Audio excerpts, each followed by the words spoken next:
Forum. I'm Michael Dalby. I am the relatively new president of the Greater Naples Chamber of Commerce. And it's a real honor to be here this evening. The Greater Naples Chamber has been around for almost 70 years.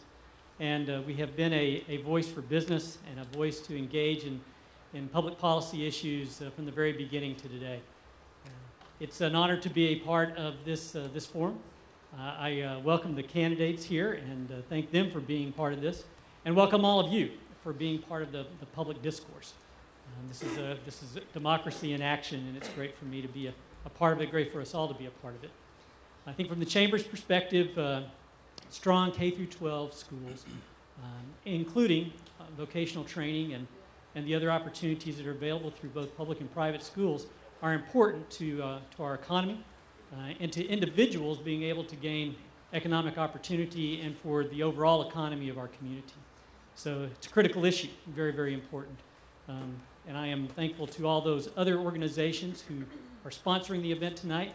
We have a number of them, and I won't go through all their names, but they're listed on your program. And thank them very much for their participation. And with that, I will turn the podium over to Jeff Lytle.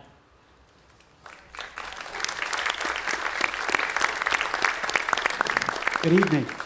I've looked forward to this evening, to this event for weeks, and apparently you have too, because I have a stack of questions here that is larger than any other at the start of any other forum we've had. So that should tell you a lot about the interest in this election.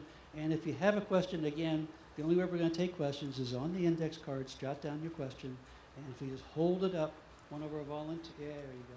One of our volunteers. There's one back there too. Our volunteers will gather them up. I've had a chance to talk to the candidates briefly in advance. The ground rules are very simple. We want to cover a lot of ground tonight. We're going to have opening statements of up to 2 minutes. Each candidate will have up to 1 minute to address the general questions. We will have closing statements of up to 2 minutes. And before we get there, I want to invite you to do two things with me. Number one is to turn off our devices or silence our devices. And number two, let's all stand for a rousing rendition of America the Beautiful. Oh, beautiful for spacious skies, for amber waves of grain, for purple mountains' majesty, above the fruited plains. America, America, God shed His grace on thee, and crown thy good with brotherhood, from sea to shining sea. Thank you very much. I also apprised the candidates in advance of one more thing. I made sure that they know the location and the identity of one of the most important people here tonight, and she is the timekeeper. And you can watch as she informs the candidates of how much time they have left, so there are no surprises. The orange card means 30 seconds left. The red card means please stop. Okay, so, and ladies and gentlemen, her name is Joyce Fletcher.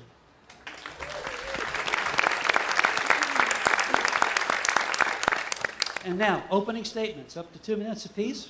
We're going to start with the candidate closest to the podium. Ladies and gentlemen, a warm welcome for Louise Penta. Thank you. Yes, my name is Louise Penta, and I'm a candidate for Collier County School Board at District 2.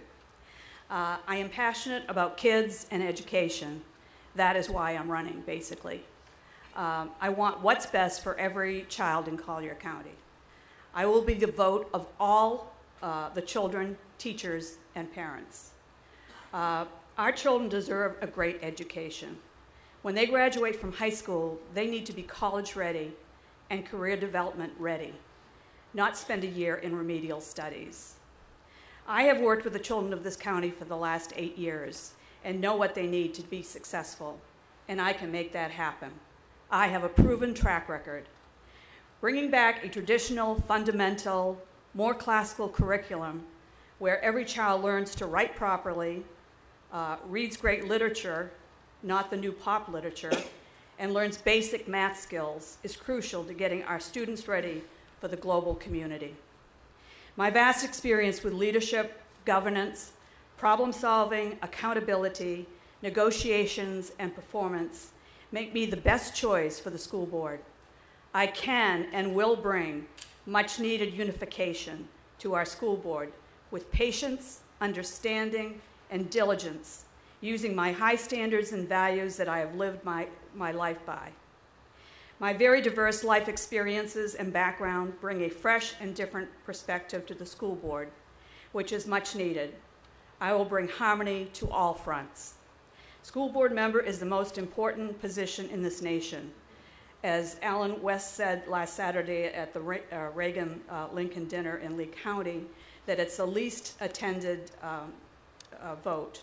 Less people go out to vote for school board than any other elected official. We have to change that. It is probably the most important job anybody can do. Those elected must make tough decisions and prepare our children for tomorrow's leaders. A vote for me is a vote for every student, every parent, and every teacher in Collier County. Thank you.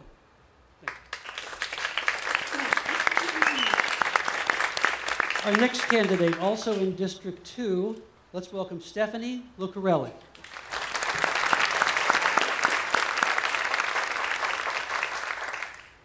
Thank you all for having me here tonight and for all of you for coming out. My name is Stephanie Lucarelli, and I am running for Collier County School Board because I am a firm believer in public education. I also believe that all Collier County public schools should be represented by and the children in them should be properly represented by the school board. We currently do not have a school board member that has any children in traditional public schools. I have 4. I have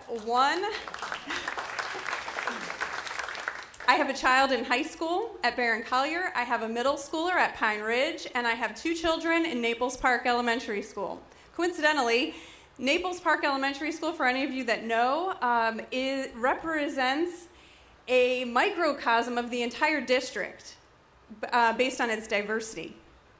My children also span all ability levels. I have a special needs child, I have a gifted child, and I have 2 children that are right now right in between. I have my bachelor's of science from Rutgers University, and I taught 7th and 8th grade science in New Jersey before moving down here in 2002. I have spent the last 12 years dedicating countless hours to Collier County Public Schools, starting from the classroom level at the schools, clear up through participating in district-wide committees. I have also been a highly requested substitute teacher, especially for teachers going out on maternity leave. I am a problem solver, and I will use the knowledge that I have gained from being so deeply involved in this district for the last 12 years to propel our district forward and put our children before politics. Thank you.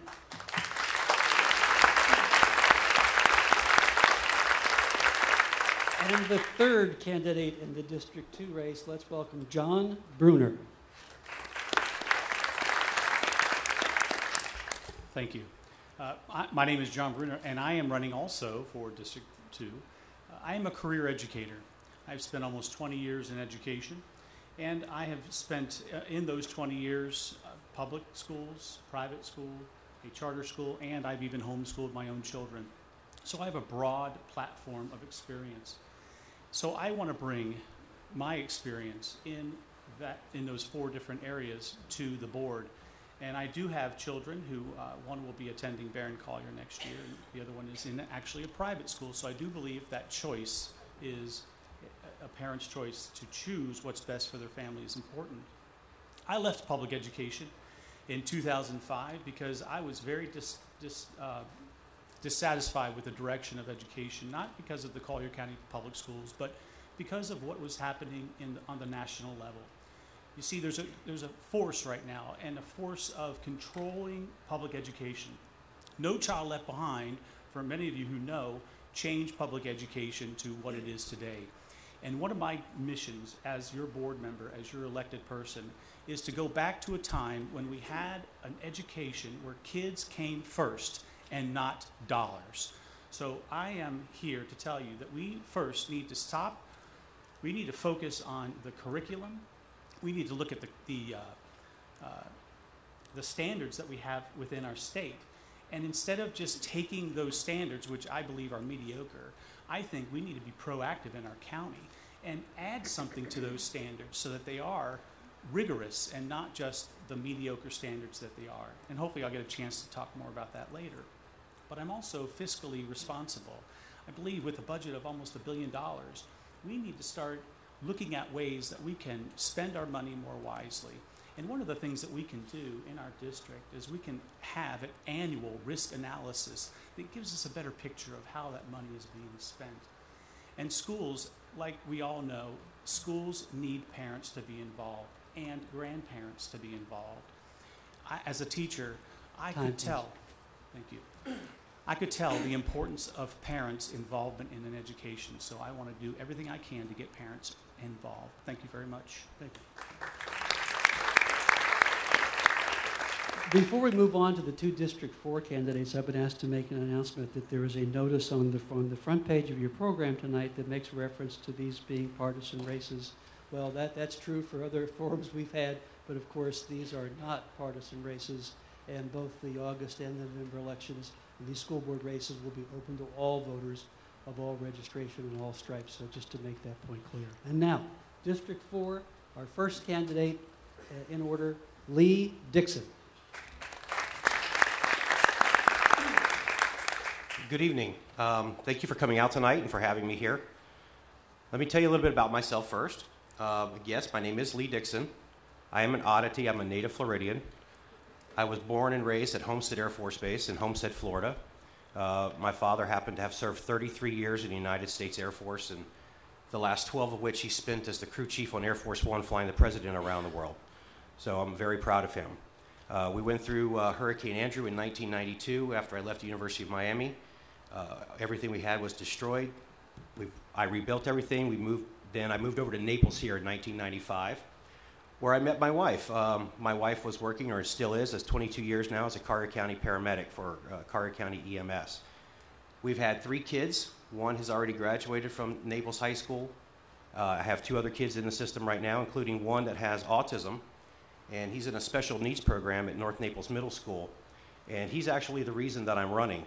Almost a year ago, I went to Tallahassee and was able to get the state school board to vote unanimously to tell every school district in the state that they could no longer deny a parent's right to transfer their children to safe schools by claiming that the school or program was full, which Collier County School District had done to me for a year and a half.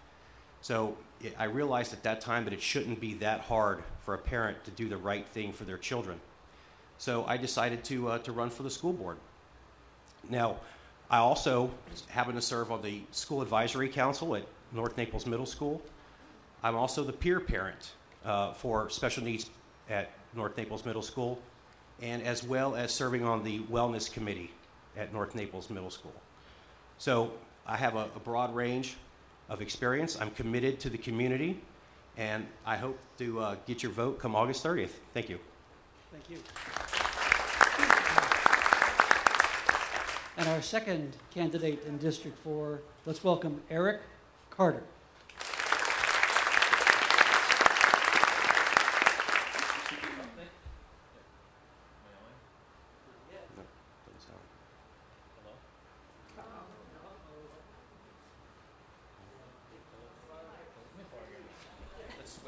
This time they'll hear me, next time they won't hear you. Thanks, Lee. Oh, I'm Eric Carter. I'm originally from Somerville, South Carolina. A little story about that. We have the winningest football coach in the history of the United States. in high school and at any level, in fact. He's won over 660 games. He just retired prematurely last year, though, at 86. So in Naples, that may be premature. But anyways, I moved here in 92. I attended Trident Technical College in the Charlestonian area. I worked with Spoleto, Piccolo Spoleto, and a lot of theater there. Eric, I moved here. would you move back? Oh, I'm There you sorry. go. I moved here in 92 and opened my first business, which was an Arthur Murray Ballroom Dance Studio. And that's where we had a couple that I was teaching, and they introduced me to their wife, to their daughter. And yesterday was 19 years of marriage for us. We have a 13-year-old son who graduated from Seagate Elementary. He now goes to Gulfview Elementaries in 7th grade. And we own a business in Naples. I attended Lorenzo Walker Technical College and graduated in 96 with a cosmetology degree, and my wife did the same thing in Livonia, Michigan at a similar school. So we believe in the vocational colleges here in the area. And we have owned a business in Naples for 18 years. In the recession, we had our greatest time. And the reason we did is because I understood how to cut budget and how to cut spending. And in doing so, we actually grew our staff and grew our bottom line. So much so that 4 years ago, while we were still in the recession, we relocated from Old Naples to North Naples, growing from 2,000 square foot to 4,000 square foot, and now have 17 staff members. So, and that's important to understand how to work with budgets, especially with the budget as large as we have. And I think it's vital that we understand, because we have a lot of challenges in Collier County. We have 86 languages spoken in our school system. Over 40% of our students don't speak English at home. We have 63% of our students are on Title I, which is free or reduced lunch. But we have a lot of positive things, too, that we've done. You know, we do a modified zero-based budgeting in Collier County, and over 5 years, it's saved us $54 million, which I think is vital. Time, please. So I thank you for your time. Thank you. Oh, I can't see. I'm sorry. Before we get to the questions from the audience, I do want to take one from one of our event sponsors, the Greater Naples Chamber of Commerce. It's especially timely. And just for simplicity's sake, let's start with you again, Louise, and just go down the table. The question is this: how will you support vocational training for students on a career path versus a 4-year college track? And it's also followed up by a question about building a talented workforce in order to grow the economy. Great question. The programs I've worked with, we have a very significant career development program established, and I think kids don't really want to go to careers. Everybody thinks they're college material and they should be going to college. That's not true. Careers are very important. We need the plumbers, the electricians, the people that help us every day live our lives. And people are not going into those kind of trades anymore. And that's where some of our students belong. Tracking them to that is a whole other issue. There's a lot of testing that can be done, certain testing that determines what career path they should be on. I would encourage that to be done in our public schools, and maybe set up some panels like we've done out in Immokalee, that we bring the trades in and the different services in to talk to the kids about the advantages of some of those jobs, or even going to the on-site visits, like places like Arthrex or the Naples Daily News or any one of the many, many businesses we have in Naples. I think that might open some minds to perhaps college is not for everyone. Thank you. Stephanie? Okay, thanks.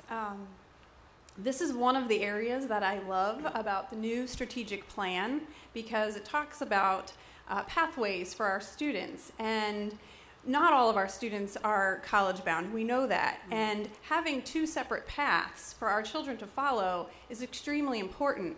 And it's something that I think Collier County Public Schools has been working on very well in going out and getting information from the local businesses to find out what are the jobs that they have openings for right here in Southwest Florida, and bringing those jobs and the information to our students so that they can see these careers. Because all of you know, I'm sure, when you were in high school, there were jobs out there you couldn't even imagine. You didn't know what they were. So bringing them into the schools, that's how I would want to be supporting the vocations, is bringing some of them into the schools at a lower level. Right now, they don't get introduced to very much of it until about 11th grade. So bringing them in would be what I would do. Thank you. Thank you. John Bruner. we have an opportunity to, as both of these ladies have mentioned, expand our vocational program. I think we have seen a lot of success in the iTech out in Immokalee and the LWIT program here in town. Oh, sure. I'm sorry. I'll do that. Yep. So I think we see a lot of success in those two programs, LWIT and the iTech. And I would like to see us expand that vocational training. As the ladies had mentioned, not every child either can or will go to college. And there are certainly a lot of careers out there where people can be very successful and achieve the living wage that we all need to live out the American dream. So I think that expanding vocational education is very important. My motto is not just any education, but the best education for all children. And so that means we have to meet those children wherever they are. And I think vocational training is a great way to do that. Secondly, as Stephanie mentioned, I think that our strategic plan is doing a good job please. of reaching out with those community partnerships. Thank you. Lee Dixon? Well, when I went to school, we had many options in school. We had auto shop, we had wood shop, we had home ec, we had many different options of VOTEC that we could take. And I believe that we should expand those options. We should have career fair after career fair after career fair to bring different careers into the schools, into our educational facilities, and allow our students to experience multiple different career paths and different things that they might choose. Because as has already been stated, we know that not every child is going to go to college, nor should they. It's just not for everybody. And there's nothing wrong with that. My nephew is a classic example, owned his own business at 20 years old as an industrial mechanic, and he is living the American dream and doing well. So we need to reach out to the community to bring the careers into the schools and let the children learn and provide and expand those opportunities within the school system. Thank you. Well, here I go again. Sorry about that. Well, so this is a big thing for me because I graduated from Lorenzo Walker Technical College. Not only that, I'm actually a guest teacher at Lorenzo Walker, and we're an intern host for the cosmetology program in our own business. But I think it's vital that we do this. And in fact, my son is going to a program this Friday, a field trip out to FGCU, and Collier County does this, and they show them different career opportunities. So I think it's vital. 85% of our graduates from Lorenzo Walker stay here in Collier County. We have to let them know that they have programs like an airplane mechanic course right now at Lorenzo Walker. It's a 14-month course. It's $6,500. Most of them graduate with federal funding with no debt. That course starts off starting pay is $55,000, and there's 403 jobs in Southwest Florida for airplane mechanics.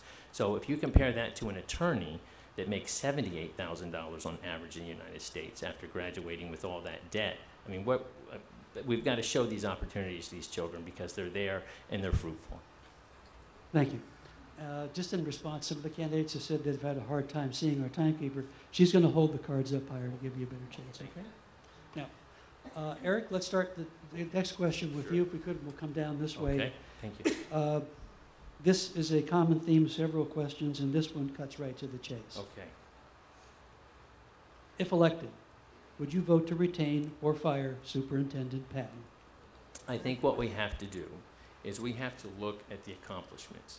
In the past 5 years, we've reduced the budget $54 million. We've increased our spending, we've increased our graduation rate by 12%. Furthermore, we've started the entrepreneurship program, which I think folds right into the last question, Lorenzo Walker Technical College. As a business owner, to have somebody come in and work for me that understands how a business works and how a business operates is vital because it makes them a better employee, it makes them a better person for commerce in our community. And when they go to get a loan from a bank to continue their own business, they'll understand how it works. So I think a lot of the programs that Dr. Patton has started are vital. I think we need to keep those programs going. She's working with Champions of Learning and several other groups like the Chamber of Commerce to bring all children working together. There's 5 groups. I attended the roundtable this past week, and it was awesome to see all the groups of people working for one common goal, and that's for all the children of Collier County. Not the ones that are just in school, but the ones that are going to be going into school, and I think that's vital. So I would keep Dr. Patton in play. Thank you very much. Lee Dixon.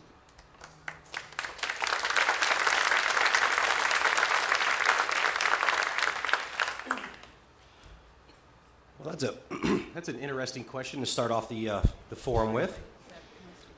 Well, the first thing that I would do is we have to update and change the evaluation model that's used for the superintendent. Right now, the evaluation model that is currently implemented measures things such as how many kids are taking tests versus how they're actually performing on the tests. So the first thing we have to do is update her evaluation model and to get a fair evaluation, because right now I don't believe that what we're getting is a fair evaluation of what she's performing. There are a lot of programs that she's brought in. I'm a huge fan of Project Unify with a special needs son. I know that project is going to middle schools next year, down from the high schools. So it's a great program, but I just don't believe that right now the evaluation is being implemented properly for us to make a fair assessment. John Bruner.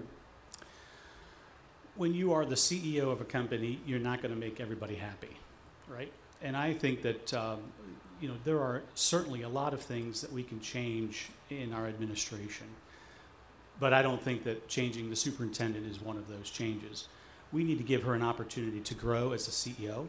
We need to give her an opportunity to maybe take some CEO courses or something if that's something that we find necessary.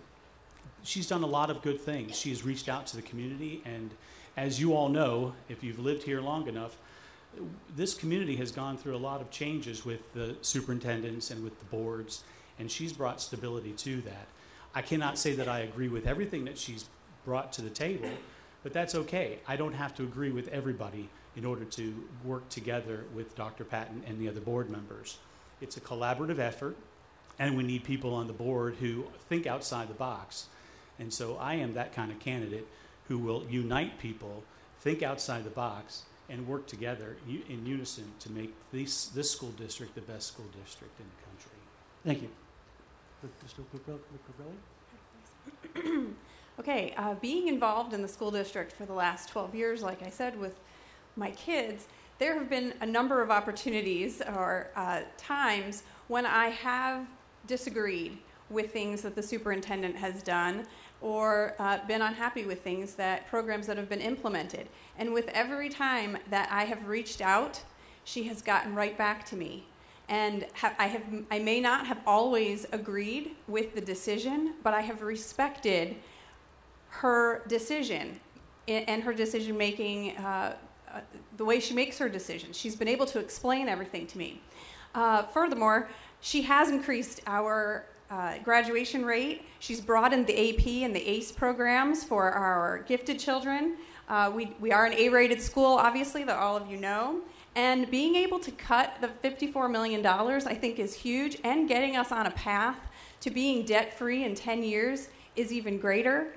So I am really happy with the things that Dr. Patton has done, and all of the things that John said as well, reaching out to the community, so I would definitely keep her. Thank you.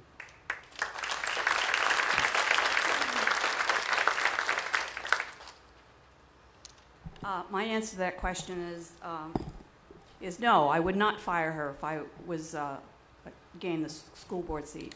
I think that she's done a lot of good things for Collier County, for our kids, but I would want a more comprehensive evaluation of her so that we could make a really good decision about what has to be done.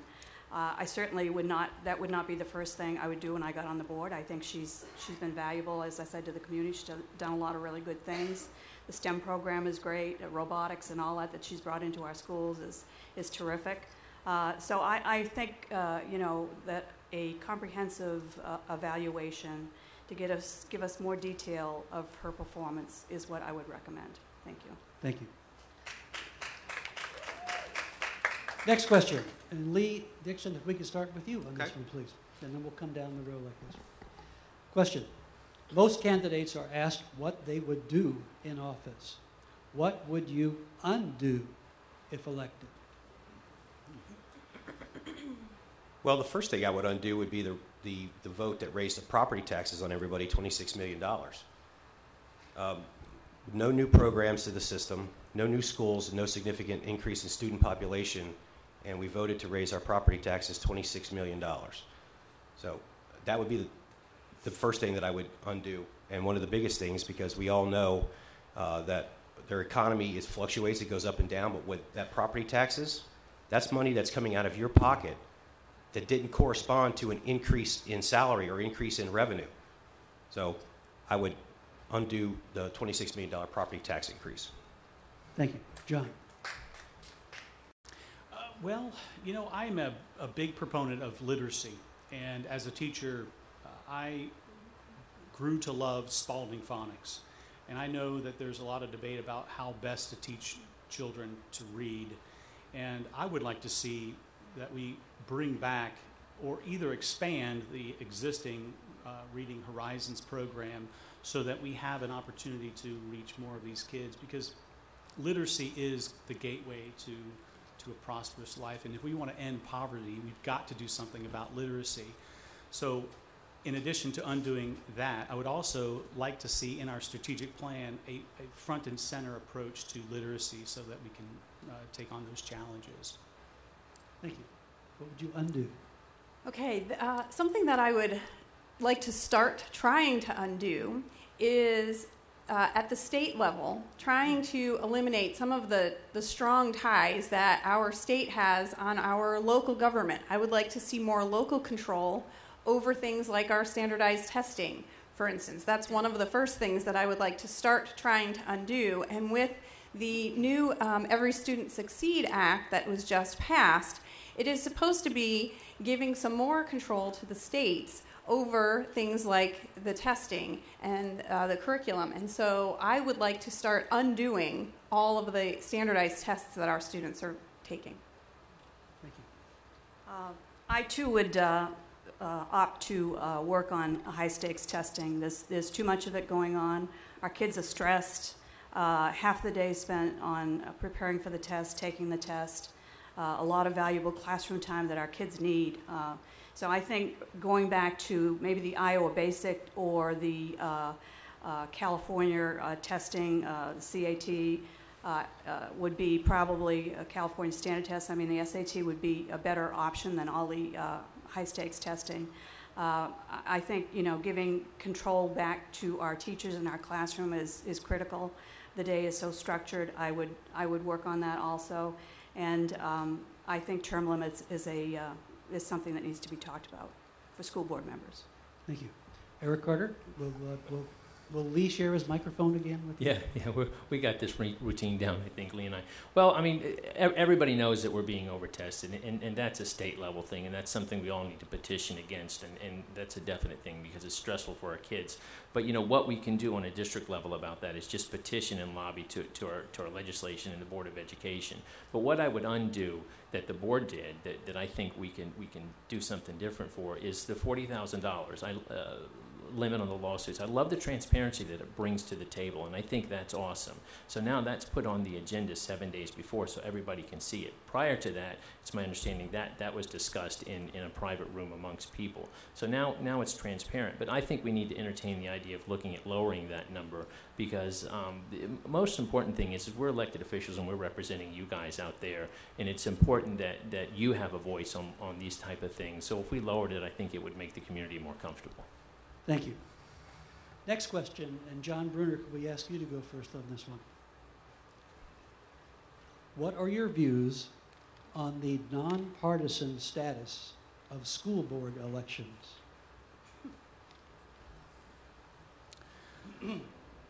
Well, yeah, that's about as tough as the last one, right?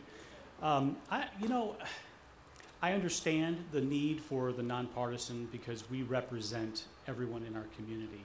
But, you know, it's hard to separate a person's core beliefs and their values. And we're all part of that. Whether we grew up in one party or another party, we have these beliefs that are part of who we are. And so we cannot separate ourselves from who we are. Would I like to see that happen? Yes. I don't think that we need partisanship in this level of government. So I'm not in favor of putting partisanship or changing it to a Republican versus Democrat forum. So with that being said, that's it. Okay, I'm definite favor of it being nonpartisan because no ideology should be shaping the decisions that we make for our students. Your beliefs need to be put aside, and any school board member needs to be focused on the best interests of the children.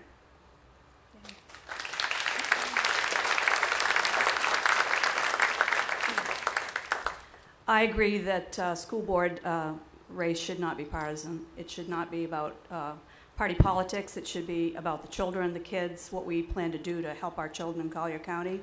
But being in this race for probably the last 3 months, it's probably the most partisan race I've ever seen. And I think that needs to go away. We need to concentrate on the issues, concentrate on the kids, and concentrate on the best candidate to sit on the school board. Thank you. Eric? I think to bring partisanship to the school board is just crazy. It needs to be left at the door because this is about the 46,000 children we serve and the community we serve. Everybody in this community has different viewpoints, whether you're independent, Democrat, or Republican. And for an independent party to come in and to endorse a candidate did not bring unity to the board. It actually is going to bring division. And I don't think that was a wise decision to do. And it's my own party that did that, frankly. But I think you leave it at the door and you work for the children of Collier County. That's your job. Your partisanship should not come into play. Your beliefs should not come into play. Check it at the door. If you can't do that, then this is the wrong race. And I would not have entered this contest as a business owner if it had been a partisanship, because I have a lot of friends that are on both sides of the fence, and we need to represent everybody and the community, and we need to do it jointly and unified. Thank you.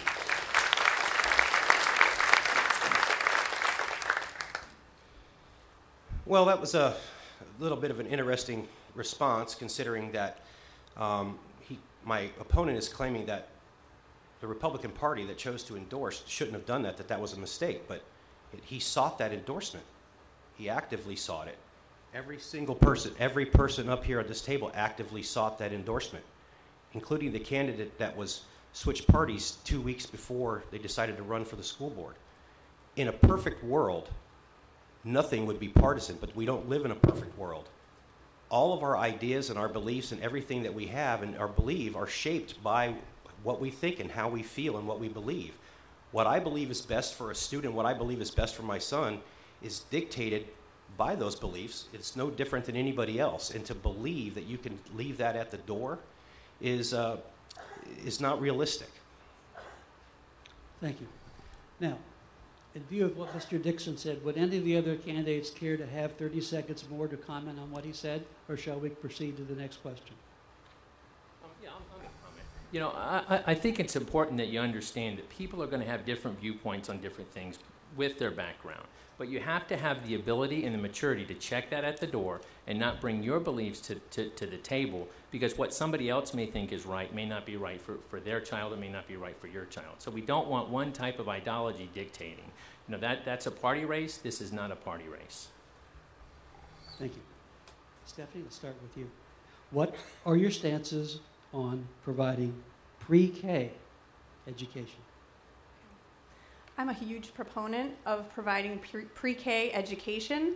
While my children were young, I taught pre-K, and I was able to see the benefits to the children several-fold. In fact, all of my children attended pre-K, and when they entered kindergarten, seeing some of the children who were not able to attend a pre-K program were at a huge disadvantage. If we want our students to be ready to come into a classroom and learn, we have to be preparing them beforehand. Louise? I strongly believe in pre-K education also. I visited recently Grace Place out in Golden Gate last week, and they have a wonderful program there where they teach infants and moms to speak English. And it's really like a pre-K program. But pre-K is free in Collier County, and I think it should be mandatory, especially with our diverse population. It prepares these kids to enter kindergarten not at a disadvantage like many of them are that cannot speak English when they start kindergarten. And I really think that everybody should take advantage of it. I'm all for pre-K. Thank you. Eric? Yep. I too agree. I think we need pre-K, especially where we have English as a second language as an issue. I think if we can get these kids started learning English before they get into school, they'll feel more comfortable with their peers, and it'll be a head start for them. It's imperative that we do that, because I think in the beginning it's going to cost us a little bit more, but at the end I think it'll save us money, because these children will know English well by the time they get into middle school. So I think it's vital that we start them as soon as we possibly can. And the nice thing is we're working with Champions of Learning for that type of venue. And what we do with the private pre-Ks that are out there, we're bringing them in with our teachers anytime we have a chance. And they're working with their teachers and learning some of the skills that they have. And it doesn't cost the district any more money to do it when we're hosting a workshop to bring these people in. So we're working collectively with our community around with Champions of Learning and different people, and I think it's productive, and we need to continue that. Thank you.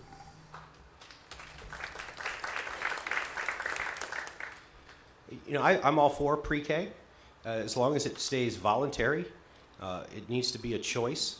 One of the problems that we have with pre-K right now is that we're starting and attempting to start to try to test and evaluate these kids instead of letting them play and be kids and be children and learn and play with their peers. We shouldn't be testing them and evaluating them. But the one thing that we have to do too as a society, as a community, is we have to get over this idea that public money going to private schools and religious schools seems to be okay at the pre-K level when the kids are 4 years old, but then all of a sudden when they turn 5, now we have a problem with that. So we have to get over that.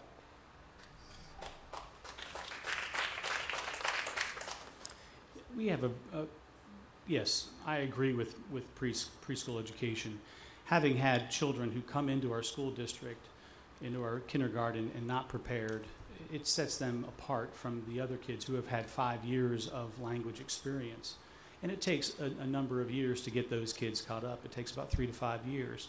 So if we can start before they even reach kindergarten, I think that's going to be very important. As was said, it needs to be a voluntary program. And I like the fact that in our strategic plan, we're taking a proactive approach to preschool education. And I think that it's good that we're also establishing partnerships with some of the private organizations. We got to understand, like Lee said, it's got to be a choice. Parents need to have the opportunity to either go public preschools or a private preschool. So I think it's important to get them ready for kindergarten before they get into our schools. So I support that. Thank you. Next question, and Louise, could we ask you to go first, please? Sure. Yes or no? Wait till you hear the rest of it. This is yes or no? No. That's all I can say, yes or no? Yeah, well, that's what the question. Okay. Do you support the political and religious indoctrination, revisionist history, and age-inappropriate pornography in our textbooks? I think we can go beyond yes or no. No, I don't support any of that. I'm very adamant about that. I think that's one thing the new school board needs to look at is curriculum and what books we're using and what we're teaching our kids. It's really a hot button issue, and some people think it's just fine what we're doing, but I don't agree. It's not part of who we are as a society, and it has no place in our schools with our kids. So I can elaborate a little bit more than just yes or no then? As long as it takes a minute. Okay. Well, no, I don't support pornography anywhere, of course. But you know, our curriculum and books are we have a committee. We have 1/3 parents, our community, 1/3 teachers, and 1/3 administrators. And they look at these things, and they're experts in the field of whatever subject is. So if it's a Spanish book we're looking at, we're not having math experts coming in and looking at Spanish books. So we're relying on the community, and these people are appointed by the board, the very board that sits up there right now. So what we have to ask ourselves, if we don't like what we're seeing, then maybe we need a new committee. So, but no, I don't support pornography at all. No. So.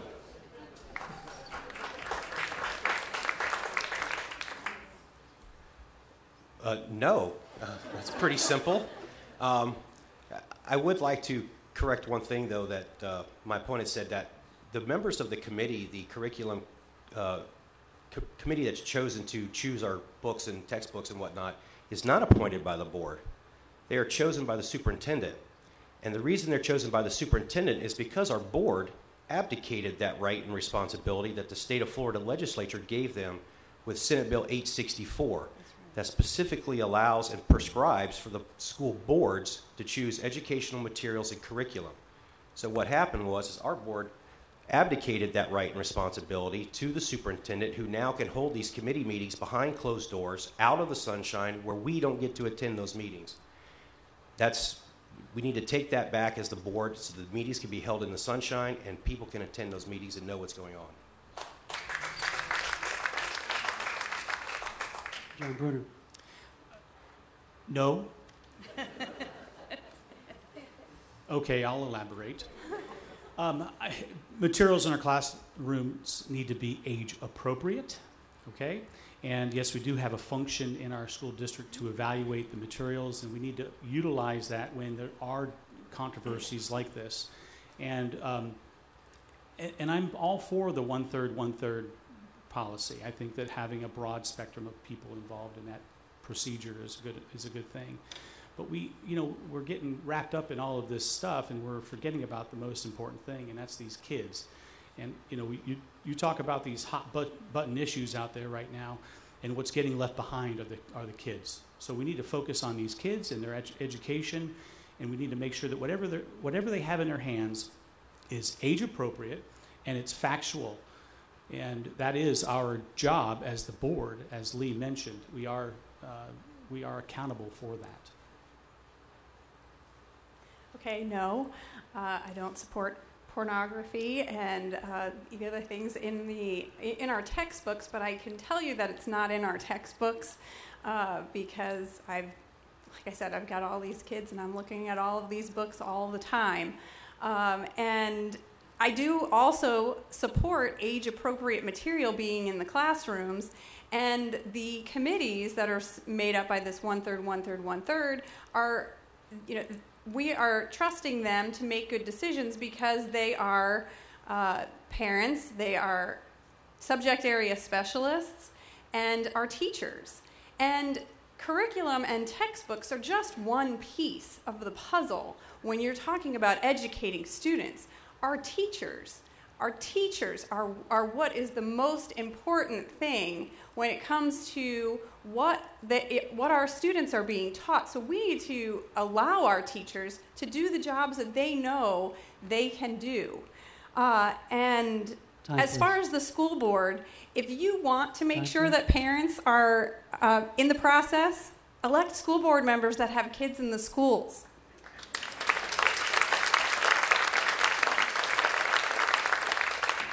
Since she went a little overtime on that one, Sorry. would anybody else like to have a little bit of time to respond to her last comment? I would. I have no kids in the public school, that's true, and I'm tired of hearing that. I raised 2 children. They're both professionals. They went to public school and they went to private school, and I helped them through the college process to apply to college. They're well educated. They're wonderful voters and citizens of this country, productive to the economy. I know about kids. I mentored 5 kids in Immokalee, and they are all in college now. I keep in touch with these kids. I mentored them from 7th grade through high school. So I don't think that is a valid criteria. I'm sorry. Thank you. Can I respond? I'm going to go down. I'm going to come back to you, okay? Eric, would you like to go? Can I have a comment? Sure, but it would be his turn if he wants to speak. Okay, go. Well, I just want to clarify one thing that I keep hearing a lot of people say about the curriculum selection committee. They keep hearing this 1/3, 1/3, 1/3, and that's not exactly accurate. It's 1/3 administrators, it's 1/3 teachers. The final third is actually split between parents and community members. So it actually should be 1/3, 1/3, 1/6, and 1/6.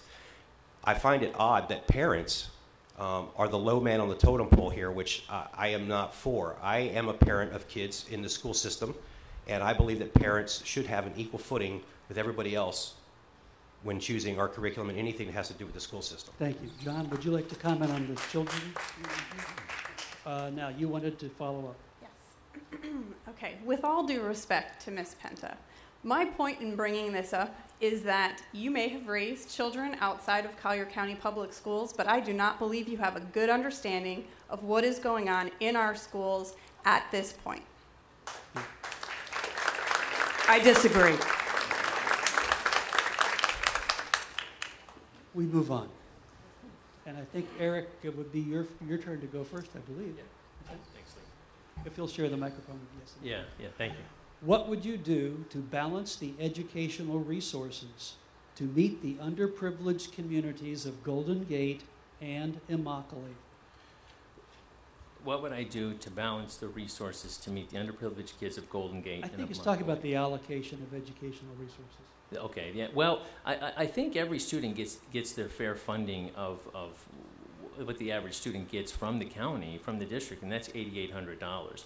Now, those schools are high in Title I funds, from my understanding, and so they would actually get a lot more of the Title I funding that would come from federal funding and things of that nature. But I think what you have to do is you have to look at the picture as a whole. So, like, if they have ESE students, then 84 to 86% of our ESE students are in their peer classes. So, and if they have that, then each one of those classes will get an extra ESE teacher when the subject is needed and those type of things. So, I think the fairness is divided equally between every student, and they would get the extra money from the federal funding as needed and appropriated. Thank you.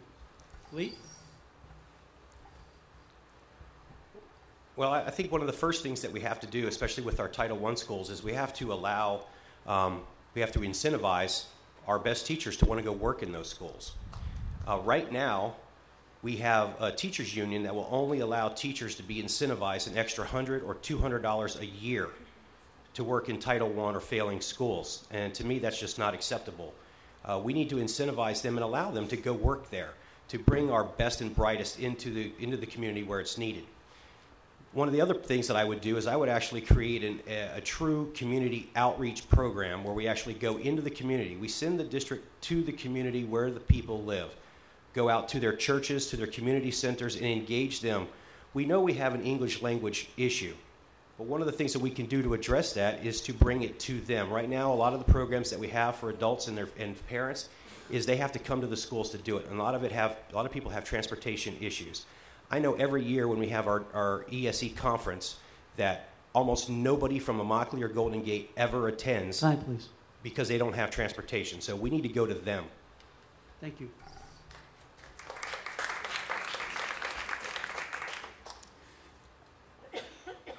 Well, we have a school system where we have a very diverse population. And what is needed in Immokalee may not be needed at, say, Naples High.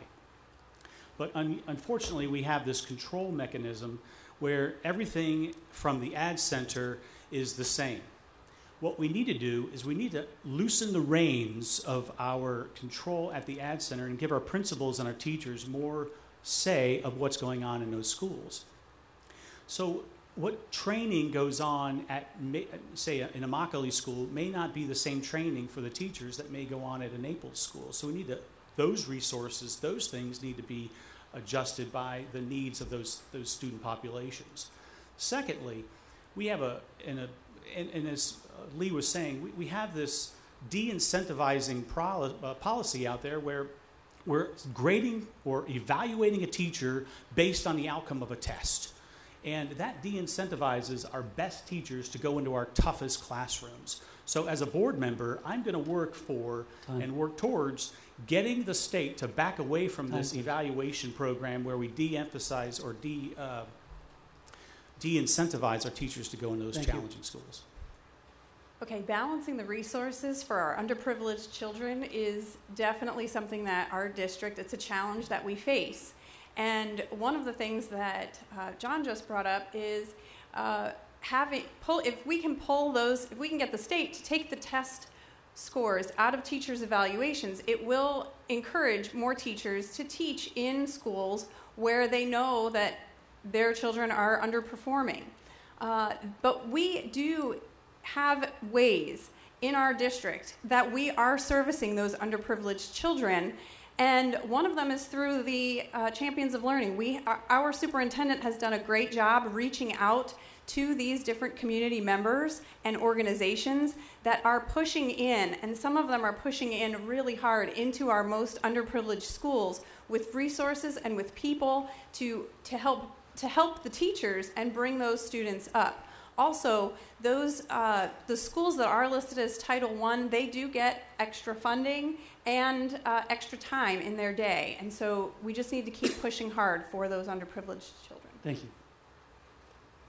I think both those areas, Mockley and Golden Gate, are really needy, and the children all have the same amount of money that's allotted to them as our kids in Naples, but there seems to be something missing out there. And I know in Immokalee there's a lot of extra external services that provide a lot of things for those children. I don't see that as much in Golden Gate. And I've talked to parents and people out in Golden Gate recently, and they feel that they're being picked on because they don't have all those services that Immokalee has provided. I think the equality and the type of teachers we send to those areas is an issue. Nobody wants to teach in those areas. I think if there was some merit incentive, perhaps we could have more equality of teachers that are wanting to go out there and tackle those tough jobs.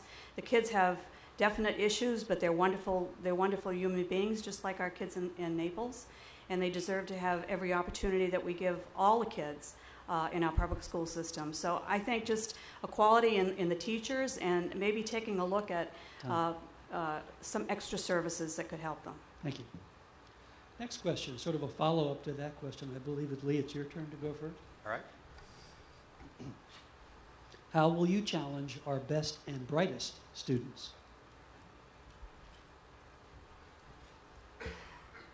Well, our best and brightest students, how would I challenge them? Yes. By bringing in the best and most rigorous curriculum that we can find. I don't believe that it's Common Core.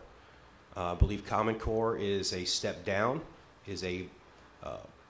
hinders our best and brightest, and we need to change that. We need to bring in people like Dr. Milgram or Dr. Stotsky to come in and bring in curriculums and books and programs that will challenge them and to the most rigorous standards. So we need to change our curriculum is what we need to do.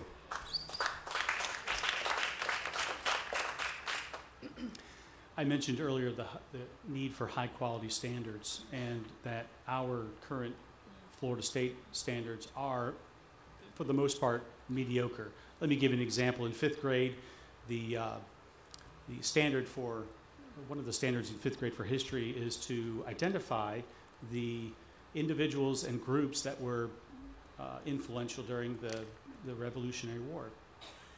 Okay, identify, and they give a list of some of these individuals and groups. What does that mean to identify? Where's the specific information that tells the child what's important to know about these kids, or I mean about these people? In our AP history classes, last year, only 45% of the students that took the AP exam passed that AP exam. In the government AP course, only 35% of those passed that AP exam. What we're not doing in our elementary and middle schools is we're not setting a firm foundation so that these kids in high school can be successful. We need to build up our standards. We need to add more to our standards. The state's given us a lemon. We can make lemonade, but we've got to go and add more to those standards to really beef them up. Time. Thank you. Thank you. Okay, I think that we are challenging our best and brightest, and I think that the strategic plan also includes something in there to work with our gifted students and we have dual enrollment opportunities for our high schoolers. We have the AP program. We have the Cambridge ACE program, which is also being brought down even lower now, starting next year, into our middle schools. And that is a rigorous program. And so we're broadening the programs for our best and brightest. Can we do more? Of course. Is anything that we have done so far perfect? No, it's not, and we can do more. And I would personally like to see some other options for our best and brightest in terms of giving them opportunities, maybe an elective class somewhere where they can really spend some time thinking outside the box and working on problem-solving skills that they don't always get in their regular classrooms. Thank you. Thank you. I think the talented, gifted coordinators have been out of our schools since 2005, And it is my understanding that they're, in this next school year, they are bringing them back to the schools. So that's a step in the right direction. I think dual enrollment would play a great part in giving gifted and talented students more options for college courses while they're still in high school. I know some of our students do take advantage of it, but maybe not enough. I also think a curriculum change. I don't think they're getting the best education they could with Common Core. So I would opt to look at the curriculum and maybe make some serious changes with our curriculum. Thank you. Well, so this sort of brings us back to a circle here about moving teachers around and moving the best teachers around, and this is where the challenge comes in, because these children that are the brightest and the smartest, they need teachers that can challenge them. So if we're moving them out to other places and around, then you're going to have a problem with parents not liking that had the gifted kid. So it becomes a unique challenge. So the other thing we have to understand too is that 10 years ago, for 10 years, we didn't change the standards once in the state of Florida. And in the last 4 years, we've changed them twice. So a lot of confusion is coming in for the teachers and the students because we continue to change the standards. No, I'm not saying it's a bad thing that we change the standards, but what we need to do is we need to get on something, stay on top of it, and let's see how it rolls for a while before we start changing them again and again and again. And the money that it's costing us to keep doing this, we just got to get off of that roller coaster. We did it for 10 years straight in a row. We were successful with our students. We were successful with our teachers. We need to get onto something and stay on top of it. John Brunner has asked for extra time. Yeah, we are doing a lot of great things in our system. However, we need to sharpen our saw. And you probably are aware of the AP, or not the AP, the U.S. and World Report that came out of the top high schools in the country. And what I would like us to do is I would like us to look at those top 10 schools and find out what are they doing in their schools that prove to be successful.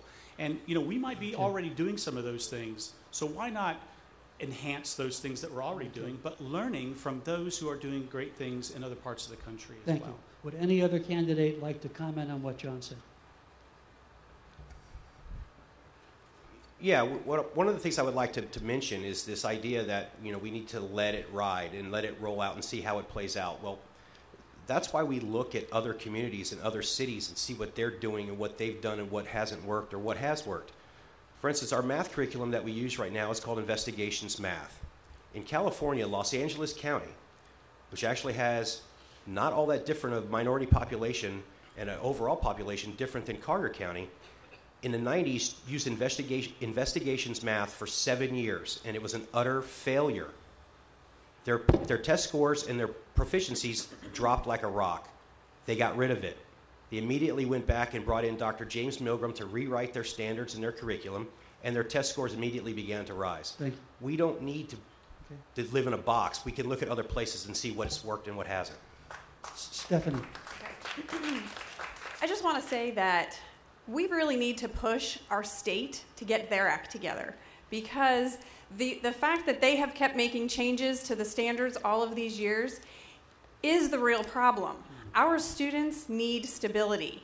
And if the state can get their act together and we can push them to do that, then our students will be better off no matter what. Thank you. Eric, you want to? I mean, we are a little unique in Collier County. We have 12% of our student population are migrant workers. So, and when you talk about issues in Immokalee and Golden Gate, I mean, especially Immokalee, that's what you're dealing with. And when you're mixing these standards up, 2 times in 4 years we've changed the standards. That's going to be difficult. It's going to be difficult enough if English is your native tongue. But if you're trying to learn English, it's going to make it more difficult, and it makes it more challenging for teachers as well. So we do need to get to a standard that we're happy with and stick with it, and we need to cut the number of testing down that we're doing, because you just can't. Okay. Thank you, Louise. Would you like to have the last word? I just say that I think it goes beyond the state. I think the federal government needs to step out of public education.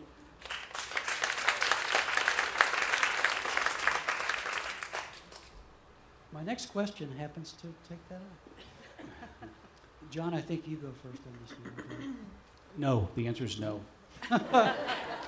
Well, here we go. A school board member at last night's budget meeting, suggested raising the millage rate so that the $58 million in federal funding could be refused. Are you in favor of this? I'm in favor of getting the federal government out of public education.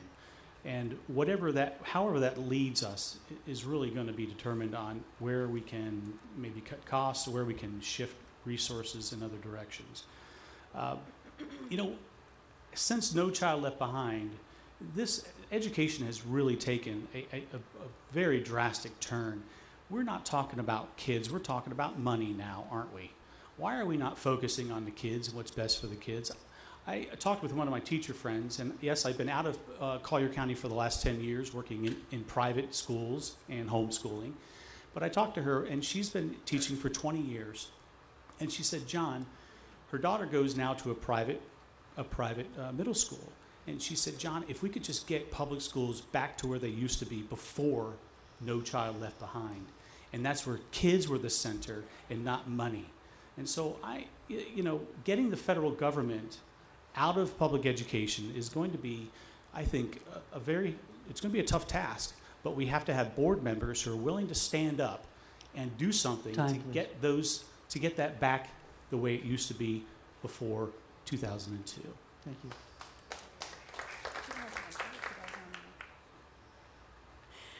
Okay. I would not be in favor of raising the millage rate to refuse federal funding. I would not be in favor of refusing federal funding at all, because that's money that we have already collected here in Collier County, and we deserve it back. Our students deserve that. I just want to comment about what John said about getting our schools back to pre-No Child Left Behind, but I don't believe John's children were in school at that point either, so even at that time, it didn't seem satisfactory to you. And I don't agree with going backwards at all. I agree with going forward. And I think just refusing federal funding would make us the laughingstock of the entire country.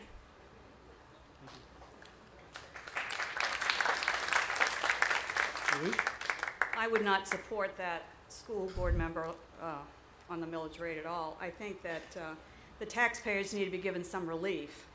They've been subsidizing the discounted impact fees for the past 5 years. And rising property values, we should be decreasing the millage rate and use the rollback rate until we retire the debt. It's that simple. And I think the millage rate needs to be kept the same. Thank you.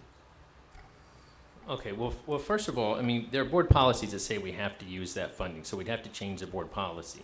Secondly, we're not allowed to increase our millage rate. The state sets our millage rate because we can only collect 90% of our federal funding, and that's where we are right now.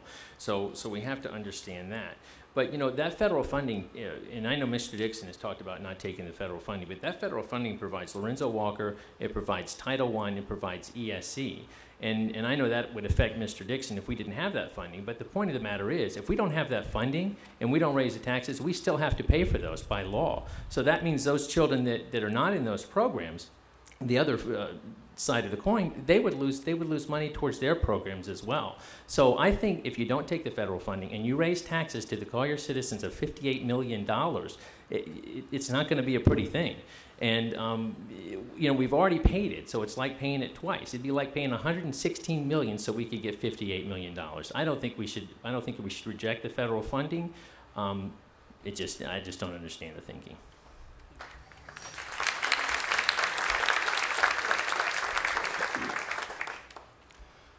Well, I can't answer the question right now as to whether or not we should raise the millage rate or not, because I think the first thing we need to do is we need to go through the current budget line item by line item with a fine-tooth comb. But I do agree that we need to get out from underneath the federal thumb. We don't need to accept their money. What I do know is that the state of Florida right now sends $65 million plus or minus to the district for specifically for ESE children and programs, but yet you won't find that money anywhere within the budget. It gets lumped into the general fund. Now, that money by law is earmarked specifically for the use of ESE children and their programs. But yet, when I call the district and ask the district budget director, how much money did we get from the state? His answer was, I don't know. Where does the money go? His answer was, I don't know. Do we have any transparency policies to assure ESE parents like myself that that $65 million is being spent correctly? The answer was no. So we need to go through our budget with a fine-tooth comb first and foremost before we make any decisions about what the millage rate will be. Thank you. Next question, I believe, Stephanie, it's your turn to go first. Are you supportive of the views of Erica Donalds and Kelly Lichter? Some of these are really pointed, huh? Yes or no? Okay, well, that is definitely not a yes or no question because there are some views. I think that question would have to be more specific for me to answer. But there are things that that I agree with all board members up there right now, and there are some things that I don't agree with all board members. I'm an individual and independent. And I think for myself, so I can't really say unless you gave me a specific example of something in particular, whether I agree with it or I disagree with it or where I stand on that.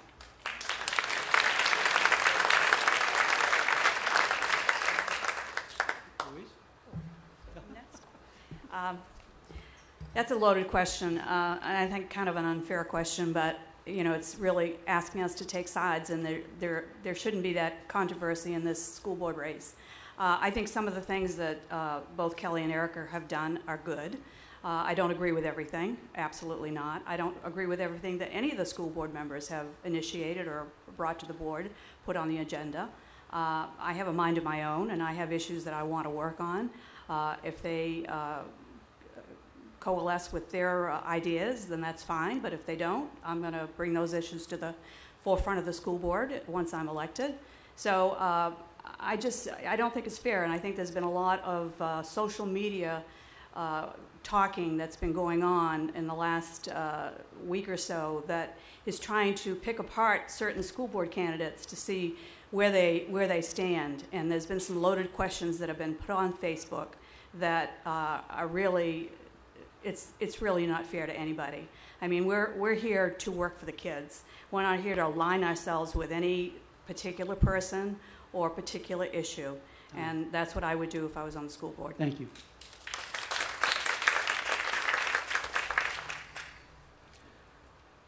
There's 46,000 students that are in our school system. 46,000 students in traditional public schools and in charter schools. I'll take the side of the 46,000 students. That's it.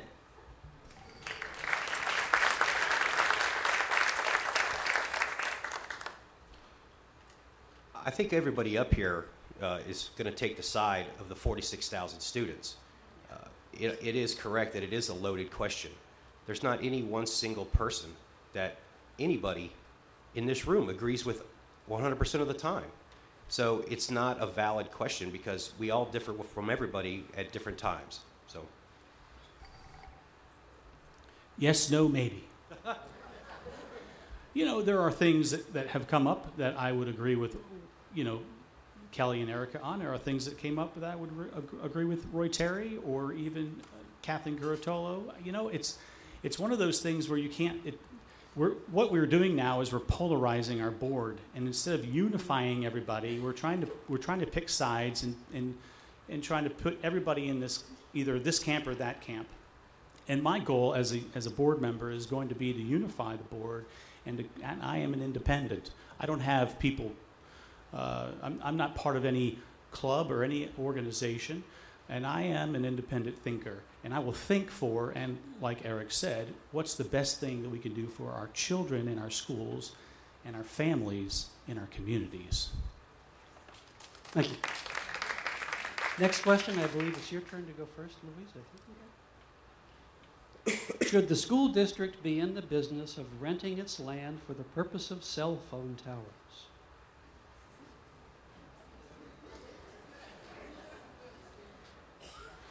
I don't think so. I think there are other ways if we need to raise revenue that desperately that we can do with our land that's owned by the school district.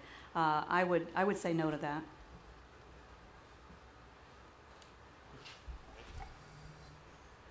Yeah, I think we could probably find different ways to bring revenue in. I mean, I would like to see what side effects, if any, those type of towers would have on people. So I'd like to do a little more research on that matter.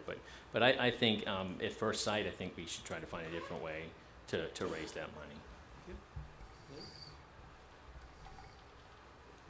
Well, here again, and this is one of those questions that it's not possible to answer yes or no. As technology changes all the time, we don't know what the effects will be or not be. In a perfect world, sure, would we not want to have a giant cell phone tower right in the middle of a school property? Of course not, but we don't know what happens with technology and how things work. So to answer yes or no right now, I don't think it's possible to do that. We have to look at research and technology and how things advance. I would not be in favor of putting that tower. I know that's a Poinciana issue, and I think that it really has potentially some harmful effects on kids. So I would say let's err on the side of safety, and if there's a property somewhere else that we can use to rent that space to that company, then we could do it there, but not in the backyard of our schools. Okay, I don't think that potentially jeopardizing the health and well-being of our children is worth any amount of money we could get by renting out our space for a cell tower. And for those of you who know me, know that I did lead a petition against putting a cell tower at Naples Park Elementary School several years ago, and this was an example of how the superintendent did come to our school and listen to all of the parents and teachers, and they did not put a cell tower up because we didn't want one.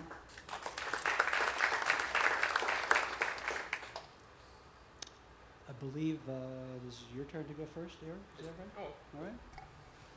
Question is, what has been your best experience in a Collier County public school?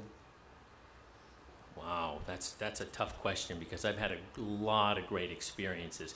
Even with the fact when my son was in third grade and we had some issues and I had to address these issues to Dr. Patton, and she handled them wonderfully, and that was a great experience. Every year my son goes to school, I think these teachers are the best. I hope they're just as good next year, and they are just as good next year. I think my best experience with Collier County Public Schools have been the teachers.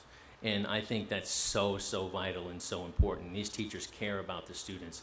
When I first started running for school board, I sat and met with a lot of the teachers and asked them a lot of the questions, and I listened to them and what they had to say. But what I thought was more fascinating than anything else, and we know teachers don't make money. We know they do it for the love of the students. But what I thought fascinating more than anything else is not one teacher said to me, we need to make more money. Now, I know they want to make more money, but not one of them said that to me. And it just showed the heart of the teachers in this community, and I think it's a beautiful thing. So I would say every teacher that I've experienced has been fabulous. Thank you.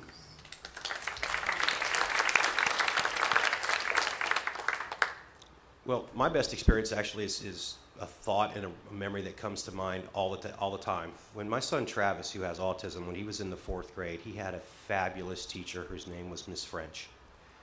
She was absolutely incredible in how she was able to progress him and teach him and get him to stand up for himself with their self-advocacy teaching.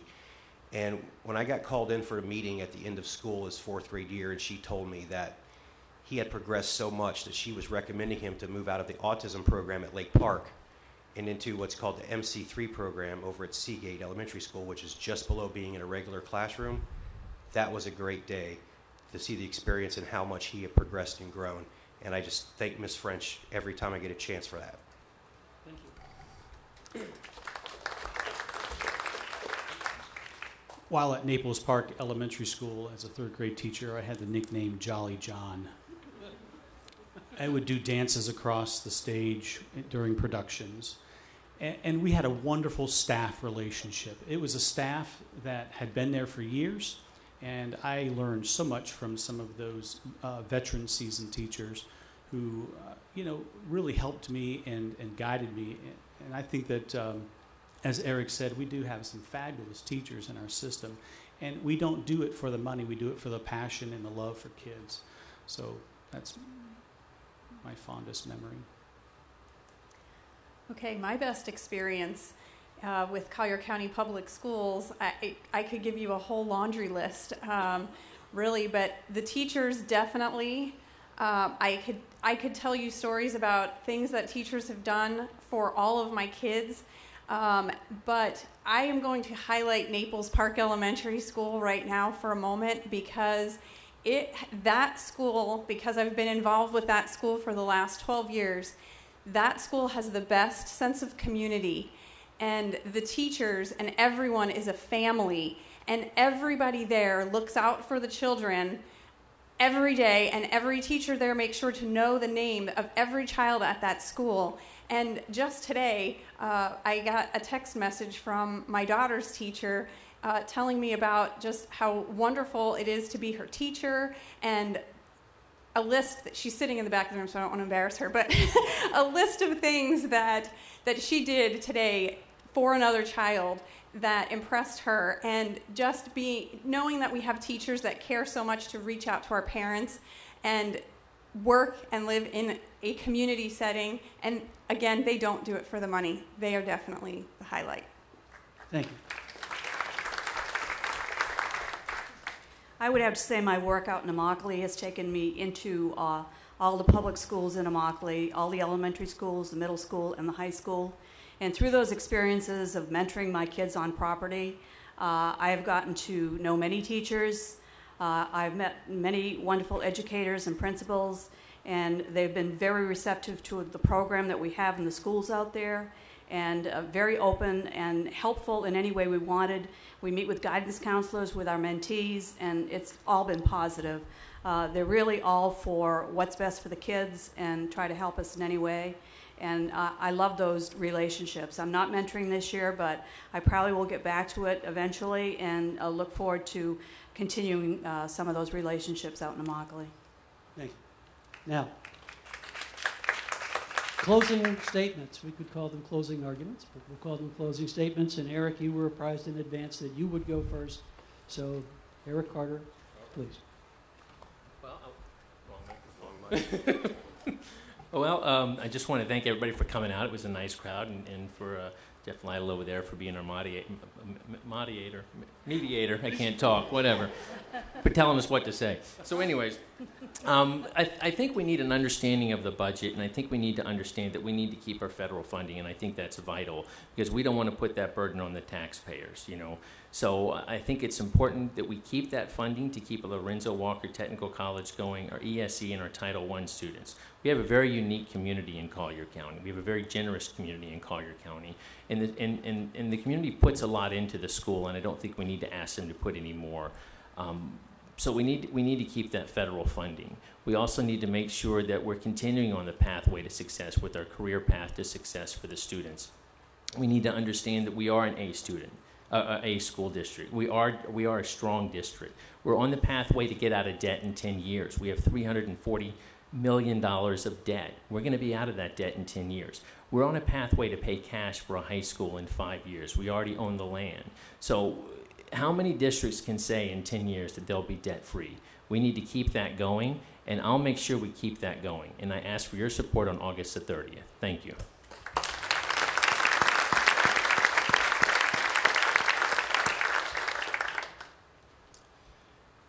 Thank you all for coming tonight. It's been a great evening. I hope you all got some answers that you were looking for. I wanted to let everybody know, there are some differences between my opponent and I, and, I am a constitutional conservative that believes in limited government, transparency, and accountability. I've been actively involved in Collier County Public Schools for more than 10 years. It actually goes back, I remember 14 years ago, sitting in the principal's office at Gulfview Middle School trying to find out why my son's math homework was no longer being graded. So I didn't just come up and show up out of nowhere last night. So I want to represent parents and all the kids in the district. Now, if you want to get rid Common Core from our schools and its biased instructional materials and mind-numbing amount of time that our teachers have to spend on prepping and administering tests, then I'm your candidate. If you believe parents have a right to choose the best educational experience for their children, then again, I'm your candidate. If you want this district to invest in quality instructional materials so that we can see our children's reading and math proficiencies go through the moon, then I'm your candidate.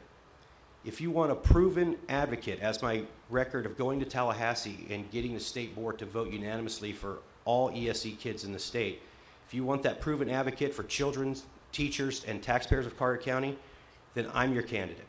So I ask for your vote on August 30th, and again, thank you for coming out this evening.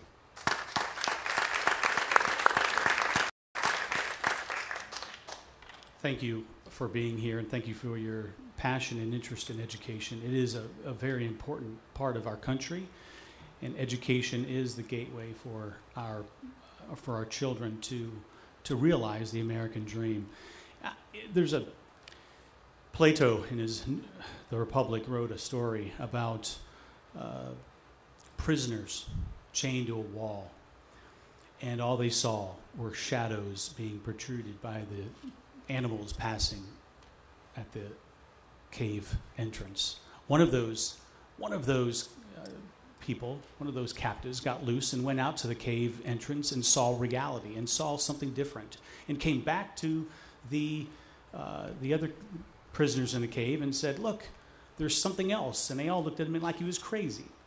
You see, I know the issue of the fact that I've been out of public education for the last 10 years and in private education is becoming an issue. I don't believe that we have to have kids in our board positions in order to do and know what is best for our students. With my background and my experience, I bring something that no other candidate on this board has, and that's elementary teaching experience. And I've even run a school. So I know about budgeting, I know about marketing, I know about strategic planning because I had to do those things. And I'm not calling people that are, in Collier County who are still in the school crazy because they're not. But I bring something different. I bring an outside idea.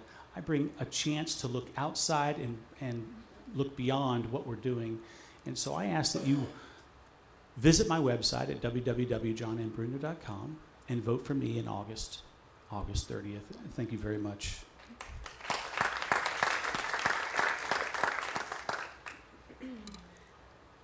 Okay, I just want to thank all of the civic organizations for putting this on tonight and all of you for coming out here for this.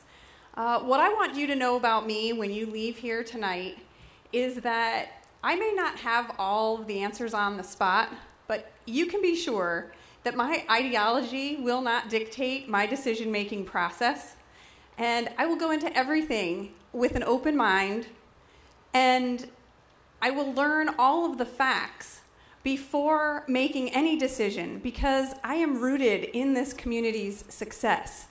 I have a very large family here. We own a small business here. We educate our 4 children in traditional public schools here. I'm an educator by trade as well, and that is something that no other school board member or candidate in my race can say, all of those things. I will be fiscally responsible because I will support a risk assessment of our audits. I will fight to reduce standardized testing for our students, and I will support our teachers by trying to get the test scores out of their evaluation and giving them more autonomy in their classrooms. Our public schools prepare our children for college and careers. I want to work on paving those pathways so that all children in our district have the opportunity to become successful and productive citizens in this community. The last thing that I want you to know is that there is no other person that will fight harder for the best interests of our students and this community because I am deeply invested in both. I ask you on August 30th for your vote. I ask you for your support. Vote Stephanie Lucarelli.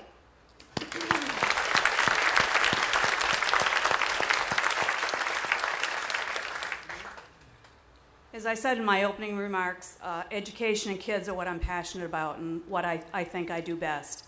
I've been in volunteerism my whole life, and in any possible way I could where I found a need in my kids' schools and my community, fighting type 1 juvenile diabetes that my son was diagnosed with at 2. I've been passionate about all the work I have done. I work hard, I'm diligent, I'm tirelessly working every day to do what's best for the community, the kids, the parents, and anybody that I can impact. I feel this is a tight race. We all have qualities that we bring to this that are different, but I feel my qualities set me apart. I have had a lot of leadership and governance ability, and I think I can sit on the school board and make the tough decisions when the decisions come down to be made and not shrink from them and make the right decisions for what's best for our kids in Collier County. So on August 30th, I ask for your vote, your trust, and vote for me. Thank you. Ladies and gentlemen, thank you for letting me be a part of this tonight. And before this started, I encouraged all the candidates very briefly to let's make the most of this opportunity. I think they did, and I think the audience did with your attention and your respect and your questions. Everybody deserves a big round of applause.